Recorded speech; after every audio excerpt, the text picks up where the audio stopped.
brought to you by Palvi Agrico. आता शेतीसाठी जे काही लागणार ते घरपोच मिळणार, तेही मोबाईलच्या एका क्लिकवर.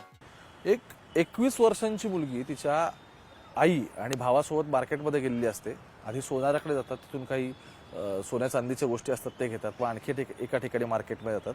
तिथून निघाल्यानंतर पुण्यातलं जे भिगवण आहे, त्या भिगवणच्या शासकीय विश्रामगृहाच्या पलीकडच्या बाजूला एक आनंद हॉटेल आहे. तर तिथून ते जात असताना 4 चाकी घेऊन 2 मुलं येतात.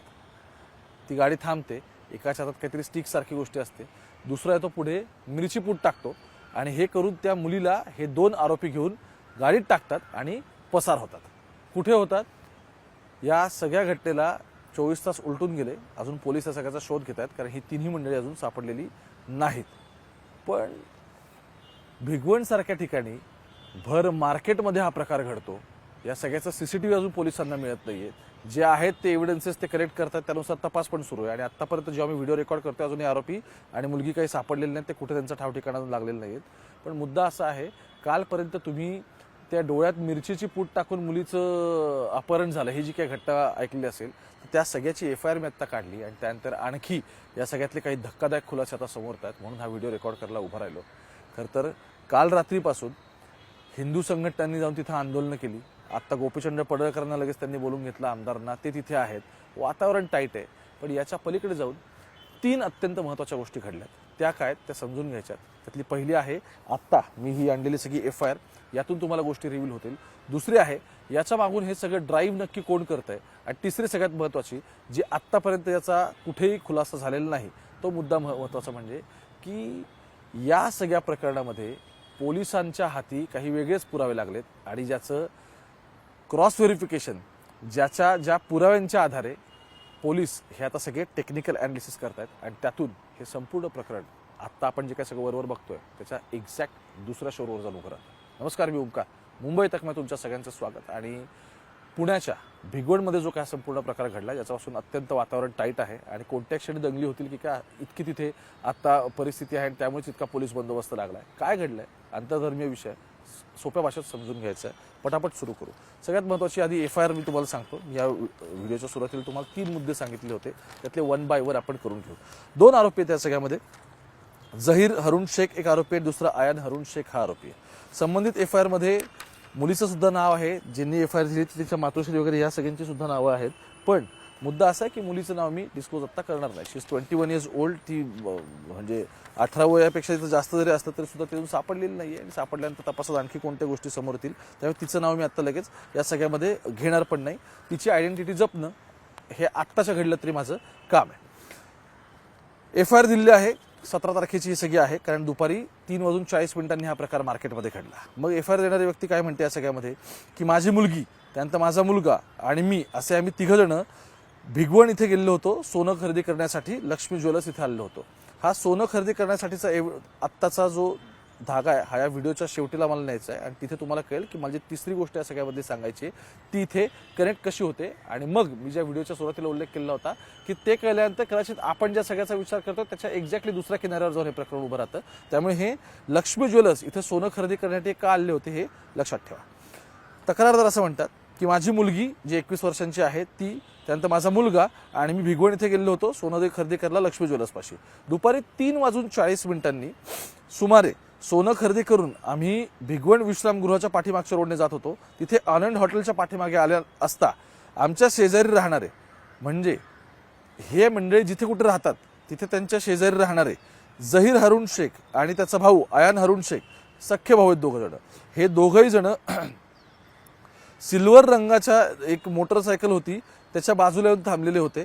बरं, त्यांच्याकडे त्या छोटा टेम्पो असं ते म्हणतात की छोटा हत्ती त्याच्या मित्राचा बहुतेक होता तो.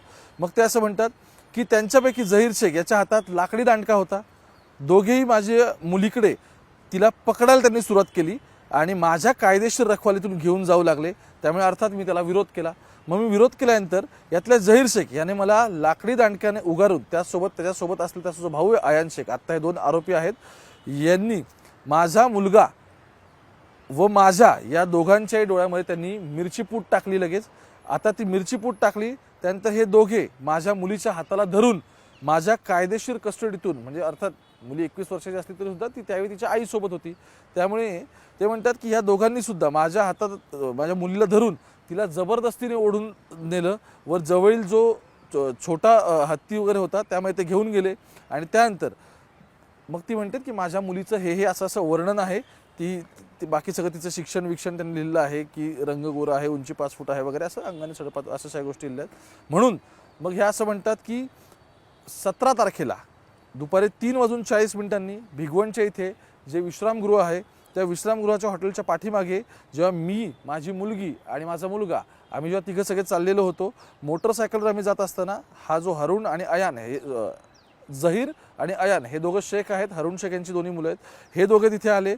त्यांनी लाकड आमच्यावरती दांडका उघडला, त्यांनी आम्हाला मारहाण करायचा प्रयत्न केला, मिरची पूड डोळ्यात टाकली आणि माझ्या 21 वर्षांच्या मुलीला माझ्या रखवालीतून जबरदस्तीने ते घेऊन गेले, ओढून गेले. तिथून पुढे ते गाडीत त्यांनी तिला टाकलं आणि त्यानंतर ते पळून गेले.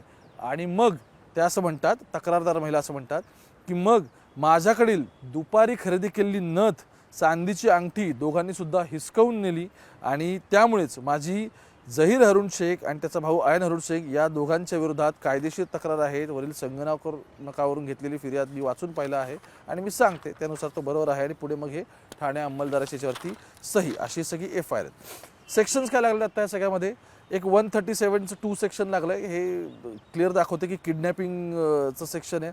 आणि सेक्शन 2 यातला 137मधला BNS मधला असा असतो की त्याच्यामध्ये इंटेंट टू मर्डर, म्हणजे फक्त एखाद्याचं अपहरण नाही केलं तर त्याला मारून टाकण्याचा किंवा त्याला कोणत्यातरी एकदम डेंजर थ्रेट पोचवण्याच्या दृष्टीने ते केलेलं आहे, असं सेक्शन आहे. दुसरं सेक्शन 309(4) याच्यामध्ये लागलं आहे. तर ते रॉबरीच्या संदर्भात असतं की जसं ते आता म्हणतात की माझ्या हातातली त्यांनी जे आम्ही खरेदी केलं होतं लक्ष्मी ज्वेलर्समधून ती अंगठी आणि सोन्याची नथ वगैरे हे ते पळून घेऊन गेले. आणि मग त्याच्यामध्ये अशा पद्धतीची रॉबरी करायची की ज्याच्यामध्ये तुम्हाला समोरच्या व्यक्तीला फिजिकल हार्म होईल. कारण त्यांचं म्हणणं आहे की लाकडाच्या दांडक्याने पण मारलं, म्हणून ते 309(4) सेक्शन याच्यामध्ये टाकलं आहे. आणि मग BNSचं 3 आणि /5 आहे की ज्याच्यामध्ये जॉईंट क्रिमिनल ॲक्ट, कोणीतरी दोघांनी येऊन किंवा कोणीतरी एका व्यक्तीने नाही, संगनमताने आणि एकत्र येऊन हा ॲक्ट केलेला आहे. अशी 3 सेक्शन लागले. ठीक आहे, म्हणजे आपण असं म्हणू की तिन्ही याच्यातले अत्यंत महत्त्वाचे आणि गंभीर सेक्शन्स आहेत. आता हा झाला FIR मधला जबाब. आता साधारण तुम्हाला कळलं असेल की प्रकरण काय घडलं. आता पोलीस सोर्सेसशी मी कालपासून संपर्क होतो. याचं कारण असं झालं की मुलगीची जी काही कुठली फॅमिली आहे ही सगळी हिंदू आहे, मुलं दोन्ही ही मायनॉरिटीमधली आहेत, ते मुसलमान आहेत, हे सगळ्यामध्ये दिसतं आहे. या सगळ्याला धार्मिक रंग लागला. रात्री भिगवण पोलीस स्टेशन बाहेर सगळ्या हिंदुत्ववादी संघटना एकत्र आल्या. त्या म्हटल्या की आमच्या मुलीसोबत असं झालं. काही जण तिथले होते ते म्हणाले की नाही हा तर लव्ह जिहादचा प्रकार आहे, इथे तिला फसवण्याचा प्रयत्न झाला. मग काही म्हणत होते की ती कुठे, तिला शोधलं सगळ्यात आधी पाहिजे. अर्थात प्रायोरिटी ही की बाबा गेलेत कुठे हे सगळ्यात आधी शोधलं पाहिजे. पण पोलिसांच्या सगळं जे काही इन्व्हेस्टिगेशन या सगळ्यामध्ये आहे ते पूर्ण व्हायच्या आधीच, जे टेक्निकल एव्हिडन्सेस ते व्हेरीफाय करायच्या आधीच रात्रभर ठिय्या वगैरे सगळं झाला. ठीक आहे, आंदोलनं झाली, अगदी सगळ्या घोषणाबाजी झाल्या ज्या काही अगदी टिपिकल करायच्या असतात प्रत्येक वेळेच्या त्या, हे सगळं झालं. वातावरण टेन्स झालं. त्यानंतर 18 तारखेला म्हणजे आज पूर्ण भिगवण बंदची हाक देण्यात आली. आणि काय झालं तर या सगळ्यांनी जे भाजपचे आमदार गोपीचंद पडळकर त्यांना बोलवलं आणि त्यांना सांगितलं की असंच झालं आहे ना, आता आपण हिंदू जन आक्रोश मोर्चा वगैरे काढला पाहिजे. तर या सगळ्या पद्धतीच्या अरेंजमेंट्स तिथे होऊ लागल्या. पोलिसांना या सगळ्याची माहिती होतीच, त्यामुळे मग बंदोबस्त वाढला. बरं, आता गंमत अशी या सगळ्यामध्ये, गंमत म्हणजे इंटरेस्टिंग पार्ट असा या सगळ्यामध्ये की FIR मध्ये स्वतः ज्या व्यक्तीने FIR दिली ते हे मान्य करतात की हे आमच्या शेजारीच राहण्याचं आहे. म्हणजे ज्या 2 मुलांनी हे केलं की समजा आपण म्हणू की त्यांनी या मुलीचं अपहरण केलं 21 वर्षांच्या, तर ते दोघे यांच्या शेजारी राहणार आहेत. म्हणजे काय तर हे बऱ्याच वर्षापासून एकमेकांना सगळी मंडळी ओळखतात. आता येतो महत्त्वाचा पोलीस इन्व्हेस्टिगेशनचा पार्ट. पोलिसांचं इन्व्हेस्टिगेशनमध्ये त्यांचं असं म्हणणं आहे की आम्ही गेल्या 1 महिन्याचा दोघांचाही डेटा रिकवर केला. त्या डेटामध्ये आम्हाला असं दिसलं की हे एकमेकांसोबत संपर्कात आहेत, ह्यांचे व्हॉट्सअप चॅट्स आहेत, यांचे वेगवेगळे कॉल रेकॉर्डिंगसुद्धा आहेत. याचा अर्थ ते राहतात बऱ्याच वर्षापासून सोबत. पण पोलीस आत्ता माहिती देतात की नाही आम्ही 1 महिन्याचं रिकवर केलं, याच्या आधीच सुद्धा या सगळ्यामध्ये असू शकतं आणि आम्ही क्रॉस व्हेरीफाय करतो. बरं, सगळ्यात चिंतेची बाब काय आहे, आत्ताच्या घडला जेव्हा मी हा व्हिडिओ रेकॉर्ड करतोय ही तिन्ही मंडळी अजून सापडलेली नाही. सोशल प्रेशर प्रचंड वाढलेलं आहे. फक्त इतकंच नाही, हे तिघं कुठे आहेत याबद्दल पोलीस शोध घेत आहेत. त्यातलं कोणीच अजून ताब्यात आलेलं नाही आहे. ते सुखरूप आहेत की नाहीत याबद्दलची कोणती बाब अजून क्लिअर झालेली नाही आहे. अशावेळी जेव्हा इतकं सगळं सोशल प्रेशर बिल्टअप होतं आहे, इतकं जेव्हा आपण एक समाज म्हणून ढवळून काढतोय सगळी परिस्थिती, त्यावेळी उद्या जर या मुलांनी काही बरं वाईट झालं किंवा एकमेकांचं करून घेतलं तर या सगळ्याला जबाबदार कोण आहे याचं उत्तर हे जे कोणी सगळं सिस्टीम मोबिलाईज करतं आहे यांच्याकडे आहे का ते शोधावं लागणार आहे. या व्हिडिओच्या सुरुवातीलाच मी 3 मुद्दे टॅग केले होते आणि त्यातला सगळ्यात पहिला मुद्दा असं म्हटलं होतं की लक्ष्मी ज्वेलर्स नावाचं एक नाव येईल, हे नाव लक्षात ठेवा आणि त्याच्यासाठी की त्यावरून आपला या स्टोरीमधला तिसरा मुद्दा एस्टॅब्लिश होतो.